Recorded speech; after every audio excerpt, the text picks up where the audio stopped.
Hi, എല്ലാവരും സുഖമായിരിക്കുന്നു എന്ന് വിചാരിക്കുന്നു. ഇന്ന് നമുക്ക് ഭഗവാൻ എന്ന വാക്കിൻ്റെ അർത്ഥം എന്താണെന്ന് മനസ്സിലാക്കാം. വീഡിയോയിലേക്ക് പോകുന്നതിന് മുമ്പ് ഇന്ന് വരെ എനിക്ക് നൽകിയ സപ്പോർട്ടിന് ഹൃദയത്തിൻ്റെ ഉള്ളിൽ നിന്ന് നന്ദി പറയുകയാണ്. Thank you so much. Vishnu പുരാണത്തിൽ പറയുന്നത് ഐശ്വര്യസ്യ സമഗ്രസ്യ വീരസ്യ യശസ്യ ശ്രിയാ ജ്ഞാനവൈരാഗ്യശ ചൈവ ശാണനാംഭാഗ ഇതിങ്കന. പരാശരമുനി പരമദിവ്യോത്തമ വ്യക്തിത്വമായ ഭഗവാനെ നിർവചിക്കുന്നത് പൂർണ്ണനായവൻ, 6 ഐശ്വര്യങ്ങൾ എന്നാണ്.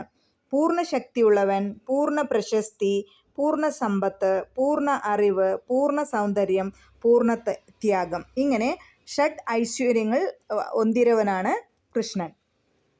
ഭഗവാൻ കൃഷ്ണൻ്റെ 6 ഐശ്വര്യങ്ങൾ: ശക്തി, പ്രശസ്തി, സമ്പത്ത്, അറിവ്, സൗന്ദര്യം, ത്യാഗം. Thank you so much.